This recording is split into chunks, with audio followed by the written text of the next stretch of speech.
आणि यानंतर थेट जाऊया संजय राऊत बोलतायत तिथे. तर कसब्याचा निकाल लागतो आणि थोडं जर इकडे तिकडे झालं, एखादं बंडखोर एखादा घटकपुरुष बाजूला गेला तर चिंचवड प्रमाणे निकाल लागतो.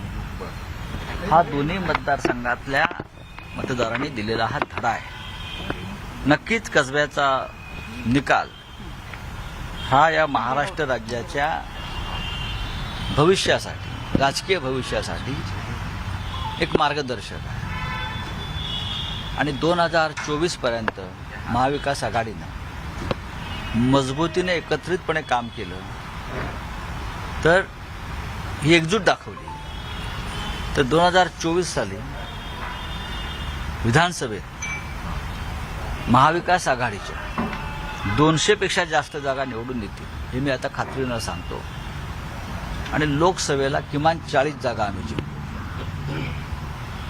चिंचवडमध्ये मी अजूनही सांगेन की आमच्या सगळ्यांकडून ती चूक झाली काही बाबतीमध्ये.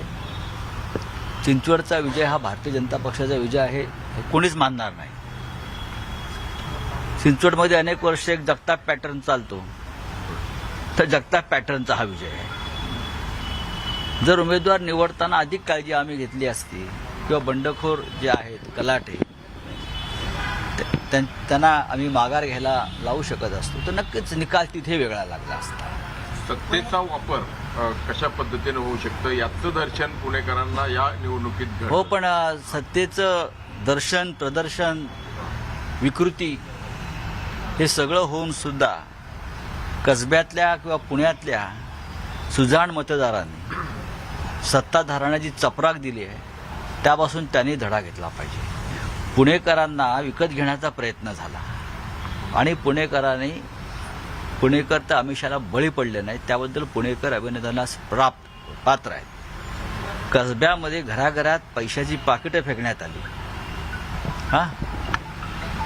हे काँग्रेसचे जे विजयी उमेदवार आहेत रवींद्र धनगरे त्यांचं काम नाही आहे, तो साधा कार्यकर्ता आहे. मग कोणी केलं हे?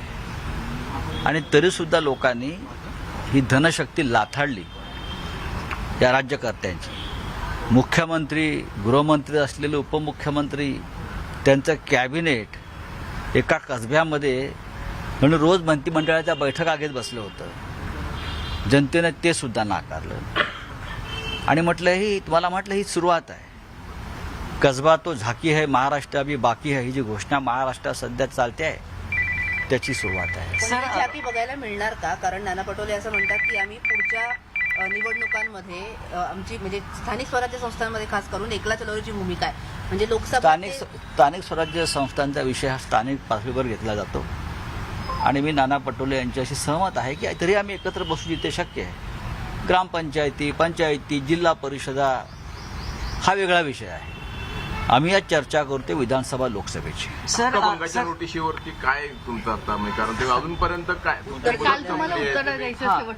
काय मुदत पाळत नाहीत असं. पण आता त्याला धरून सगळे आमदार जे आहेत शिंदे गटाचे ते म्हणतात की आता संजय राऊतांना अटक करण्याची आमच्या सगळ्यांची मागणी आहे. त्यांच्या अटकेने जर त्यांच्या मागणीने जर अटक होणार असेल तर होऊन जाऊ द्या ना. कायदा, न्यायालय, पोलीस हे अजून खोक्याखाली चिरडलेले नाही आहेत पूर्णपणे. अजूनही काही रामशास्त्री जिवंत आहेत. 40 आमदारांनी आधी स्वतःचं अंतरंग तपासावं. करप्ट प्रॅक्टिसचा उपयोग केल्याबद्दल हे सगळे आज जायला पाहिजे आणि न्यायालयात त्या संदर्भात खटला सुरू आहे. मी विधिमंडळाचा पूर्ण आदर करतो. माझं विधान हे एका विशिष्ट गटापुरतं होतं, सगळ्यांना माहिती आहे. माननीय शरद पवार साहेबांनी त्यावरती उत्तम भाष्य केलेलं आहे. एका विशिष्ट फुटीर गटाच्या बाबतीतच मी हे विधान केलं आहे. चोर मंडळ आहे ते.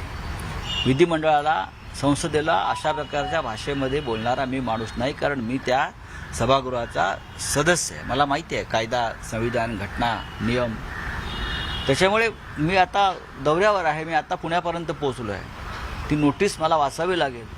माझ्या गैरहजेरीत सरकारी कागद कोणी फाडणार नाही. तो मी गेल्यावरती पाहीन आणि उत्तर देईन त्यांना. सर, संदीप देशपांडेंवर जो हल्ला मला माहित नाही. सर, त्यातले काही दोघे जण जे मला माहितच नाही. मला त्याविषयी काहीच माहित नाही. या देशातल्या, या राज्यातल्या कोणत्याही नागरिकावरती हल्ला होऊ नये जर तसा प्रकारचा नागरिकांवरती हल्ला होत असेल तर गृहमंत्र्यांनी त्यात लक्ष घातलं पाहिजे. किरीट सोमय्या जे यांच्या अटक केली आहे ते ऑफिसमध्ये श्रवण कार्यकर्ते- यंत्राच्या प्रकरणामध्ये घोटाळा झाल्याचं उघड झालंय आणि त्या 2 लोकांवरती केस फाईल झाली आहे. नाही ठीक आहे. श्रवण यंत्र घोटाळा काहीतरी 7 हां, लाखाचा 7 केला. लाख. त्यांच्याच कार्यालयातल्या 2 त्यांच्या लोकांना कार्यालयातल्या काहीतरी